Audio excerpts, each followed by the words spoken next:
قریش کی سختیاں اور حالات جب ناقابل برداشت ہو گئے تو آپ نے اپنے اصحاب سے فرمایا، حبشہ کا بادشاہ اسہمہ نجاشی ایک انصاف پسند حکمران ہے اور اس کے ملک میں کسی پر ظلم نہیں ہوتا، لہذا تم حبشہ کی طرف ہجرت کر جاؤ۔ اس ہدایت کے مطابق رجب 5 نبوت میں صحابہ کرام کے پہلے قافلے نے ہجرت کی۔ اس میں 12 مرد اور 4 عورتیں تھیں اور ان کے امیر سیدنا عثمان بن عفان رضی اللہ عنہ تھے۔ ان کے ساتھ ان کی زوجہ محترمہ سیدہ رقیہ رضی اللہ عنہا تھی۔ یہ نبی اکرم صلی اللہ علیہ وسلم کی صاحبزادی تھی اور یہ سیدنا ابراہیم علیہ السلام اور سیدنا لوط علیہ السلام کے بعد پہلا گھرانہ تھا جس نے اللہ کے راستے میں ہجرت کی تھی۔ یہ لوگ رات کی تاریکی میں خاموشی سے نکلے اور جدہ کے جنوب میں واقع بحر احمر کی بندرگاہ شعیبہ کا رخ کیا۔ خوش قسمتی سے وہاں 2 تجارتی جہاز موجود تھے۔ یہ لوگ ان پر سوار ہو کر حبشہ پہنچ گئے۔ ادھر قریش کو ان کی روانگی کا علم ہوا تو مارے غیظ و غضب کے ان کا برا حال ہو گیا۔ فوراً آدمی دوڑائے گئے تاکہ ان حضرات کو پکڑا جا سکے اور خوب سزا دی جا سکے، یہاں تک کہ وہ اللہ کا دین چھوڑ دے۔ لیکن ان کے ساحل تک پہنچنے سے پہلے مسلمان سمندر میں دور جا چکے تھے، لہٰذا یہ لوگ ساحل سے نامراد واپس آ گئے۔ اس ہجرت کے کوئی 2 ماہ بعد رمضان 5 نبوت میں ایک روز رسول اللہ صلی اللہ علیہ وسلم مسجد حرام میں تشریف لائے۔ اس وقت وہاں قریش کے بہت سارے لوگ موجود تھے، ان میں ان کے سردار اور بڑے بڑے لوگ بھی تھے۔ آپ نے ان کے درمیان کھڑے ہو کر سورہ نجم کی تلاوت شروع کر دی۔ ایسا نفیس کلام انہوں نے پہلے کبھی نہیں سنا تھا۔ اب جو ان کے کانوں میں گونجا تو بے خود ہو گئے، دم بخود ہو کر سنتے رہ گئے، اس طرح خاموش اور ساکت ہو گئے کہ آپ کو روکنے کا ہوش بھی نہ رہ گیا۔ بلکہ سورت کے آخر میں جب ڈانٹ ڈپٹ والی آیات آئیں تو ان کے دل کانپ گئے، ہوش اڑ گئے، اور جو ہی آپ نے یہ حکم سنایا کہ فَاسْجُدُوا لِلَّهِ وَاعْبُدُوا، یعنی اللہ کے لیے سجدہ کرو اور اس کی عبادت کرو، تو سب کے سب سجدہ ریز ہو گئے۔ کسی کو اس حکم ربانی سے سرتابی کا یارہ نہ رہا۔ امام بخاری رحمت اللہ علیہ نے سیدنا عبداللہ بن مسعود رضی اللہ عنہ سے روایت کی ہے کہ نبی صلی اللہ علیہ وسلم نے سورہ نجم پڑھی، پھر سجدہ کیا تو قوم کا کوئی فرد نہ بچا جس نے سجدہ نہ کیا ہو۔ ایک آدمی نے ایک مٹھی کنکری یا مٹی کی لی اور اس کو اپنے چہرے کے اوپر تک لے گیا اور کہا، میرے لیے یہی کافی ہے۔ بعد میں نے دیکھا کہ وہ حالت کفر میں مارا گیا۔ یہ امیہ بن خلف تھا جو بدر کے دن مارا گیا۔ گویا اس وقت جتنے لوگ تھے ان میں سے بس ایک امیہ بن خلف ایسا تھا جس نے مکمل طور پر سجدہ نہیں کیا، البتہ ایک مٹھی میں کنکریاں لے کر اپنی پیشانی تک لے گیا۔ اس نے سجدہ کرنے والوں کا بس اس حد تک ساتھ دیا تھا۔ اس واقعے کی خبر حبشہ پہنچ گئی، یعنی تمام قریش کے سجدہ کرنے کی خبر۔ اس پر مسلمانوں نے سمجھا کہ وہ سب کے سب مسلمان ہو گئے ہیں۔ وہ سب خوشی خوشی ماہ شوال میں مکے کی طرف روانہ ہو گئے، لیکن جب مکے کے اس قدر قریب پہنچ گئے کہ ایک دن سے بھی کم وقت کی مسافت باقی رہ گئی، تب انہیں اصل بات کا پتہ چلا۔ اس پر کچھ لوگ تو وہیں سے واپس حبشہ چلے گئے اور کچھ چھپ چھپا کر یا کسی کی پناہ لے کر مکہ آ گئے۔ اس کے بعد مسلمانوں پر قریش کی سختیاں اور زیادہ بڑھ گئیں، کیونکہ ایک طرف تو انہوں نے بے خودی میں مسلمانوں کے ساتھ سجدہ کر دیا تھا، اس کا انہیں بہت پچھتاوا تھا۔ دوسری طرف مسلمانوں کے ساتھ نجاشی بہت اچھا سلوک کر رہا تھا، اس کی انہیں جلن اور کڑھن تھی۔ اس لیے رسول اللہ صلی اللہ علیہ وسلم نے فرمایا، تم لوگ دوبارہ حبشہ ہجرت کر جاؤ۔ چنانچہ اس مرتبہ 82 یا 83 مرد اور 18 یا 19 عورتوں نے ہجرت کی، اور ظاہر ہے یہ ہجرت پہلی ہجرت کی نسبت زیادہ مشکل تھی، کیونکہ اب قریش چوکنے تھے، مسلمانوں کی نقل و حرکت پر ان کی نظر تھی۔ یہ اور بات ہے کہ مسلمان ان سے زیادہ چوکنے، با حکمت اور ٹھوس قدم اٹھانے والے ثابت ہوئے، اور ان کی تمام تر پکڑ دھکڑ کے باوجود حبشہ کی طرف نکلنے میں کامیاب ہو گئے۔ इस हिजरत से कुरैश के घर घर में कोहराम मच गया, क्योंकि कुरैश के बड़े छोटे खानदानों में से कोई ऐसा नहीं था जिसके चश्मो चराग इन मुहाजिरीन में शामिल न हो। किसी का बेटा गया था तो किसी का दामाद, किसी की बेटी गई थी तो किसी का भाई और किसी की बहन। अबू जहल के भाई सलमा बिन हशाम, उसके चचाजाद 2 भाई, उसकी चचाजाद बहन उम्मे सलमा, अबू सुफियान की बेटी उम्मे हबीबा, उतबा के बेटे और हिंद जिगरखोर के सगे भाई अबू हुजैफा, सुहैल बिन अम्र की बेटी सहला, उस्मान बिन अफ्फान, उनकी अहलिया रुकैया बिनते रसूलुल्लाह सल्लल्लाहु अलैहि वसल्लम, जुबैर बिन अव्वाम, मुस्अब बिन उमैर, अब्दुर्रहमान बिन औफ, अबू सलमा मखजूमी, उस्मान बिन मज़ऊन, जाफर बिन अबी तालिब और उनकी जौजा अस्मा बिनते उमैस रज़ियल्लाहु अन्हुम वगैरह।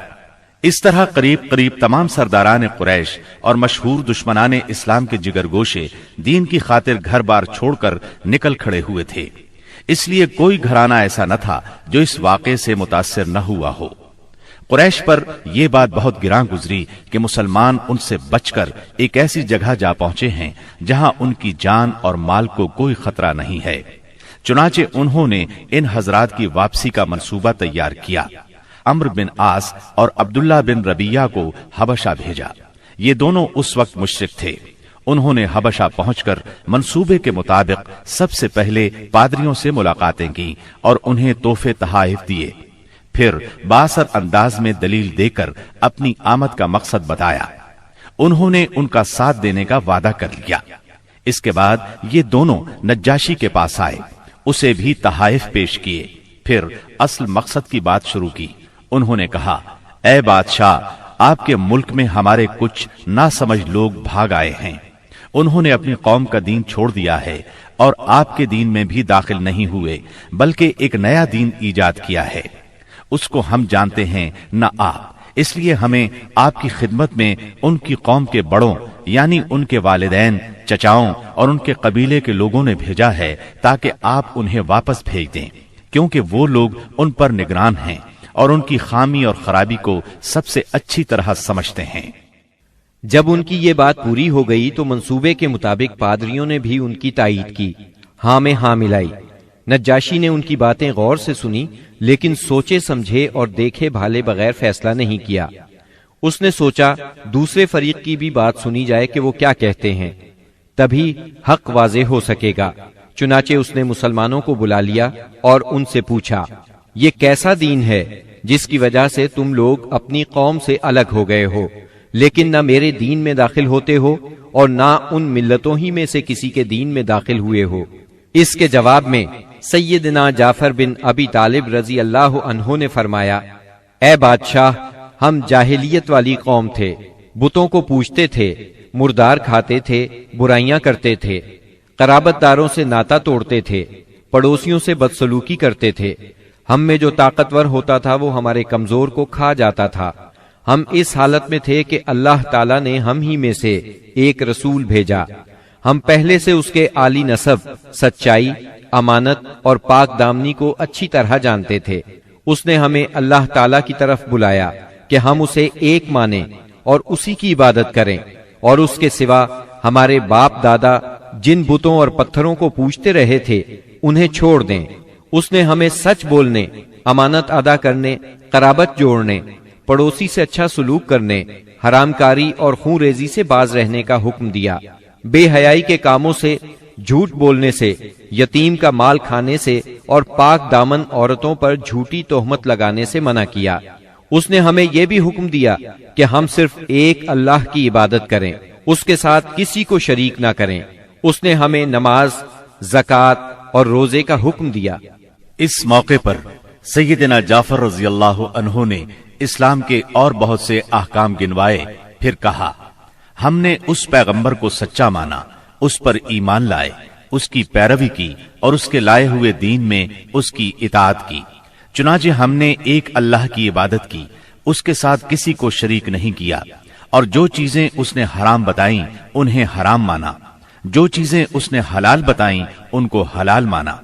बस इस पर हमारी कौम हमसे बिगड़ गई। उसने हम पर जुल्म और सितम का बाजार गर्म कर दिया। हमें हमारे दीन से फेरने के लिए फितनों और सजाओं से दोचार किया ताकि हम अल्लाह की इबादत छोड़कर फिर से बुत परस्ती की तरफ पलट जाएं और जिन गंदी चीजों को हलाल समझते थे उन्हें फिर हलाल समझने लगे।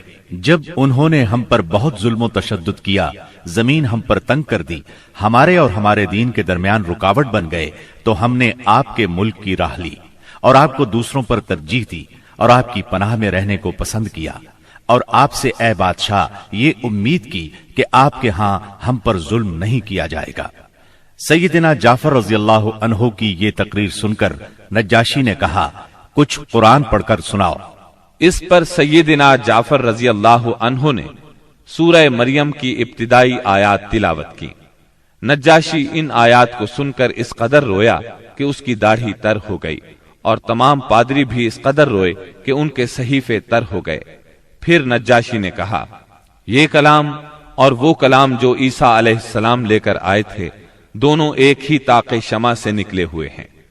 इसके बाद उसने कुरैश के दोनों नुमाइंदों से मुखातिब होकर कहा, तुम लोग चले जाओ, अल्लाह की कसम मैं इन्हें तुम्हारे हवाले नहीं कर सकता और न इनके खिलाफ कोई चाल चली जा सकती है। दूसरे दिन अम्र बिन आस ने एक खतरनाक तरीन तदबीर इख्तियार की। नज्जाशी से जाकर कहा, ए बादशाह, ये लोग ईसा अलैहिस्सलाम के बारे में एक बड़ी बात कहते हैं। इस पर नज्जाशी ने फिर मुसलमानों को बुलवाया और सैयदना ईसा अलैहिस्सलाम के बारे में सवाल किया। सैयदना जाफर रज़ियल्लाहु अन्हु ने फरमाया, हम उनके बारे में वही बात कहते हैं जो नबी सल्लल्लाहु अलैहि वसल्लम लेकर आए हैं, यानी वो अल्लाह के बंदे हैं, उसके रसूल, उसकी रूह और उसका वो कलिमा है जिसे अल्लाह ने कंवारी पाक दामन मरियम अलैहिस्सलाम की तरफ इल्का किया था। इस पर नज्जाशी ने जमीन से तिनका उठाया और कहा, अल्लाह की कसम, जो कुछ तुमने कहा है इससे ईसा अलैहिस्सलाम इस तिनके के बराबर भी बढ़कर नहीं थे। चुनाचे तुम लोग मेरे मुल्क में अमन और चैन से रहो। जो तुम्हें गाली देगा उस पर तावान लगाया जाएगा। मुझे सोने का पहाड़ मिले तो भी मैं गवारा नहीं करूंगा कि तुम में से किसी को सताया जाए। इसके बाद उसने हुक्म दिया कि कुरैश के नुमाइंदों को उनके तोहफे वापस कर दिए जाएं। चुनाचे ये दोनों साहिबान मुंह लटकाए वापस मक्का लौट आए और मुसलमानों ने वहां अच्छे दयार में अच्छे हमसाये के साथ कयाम किया।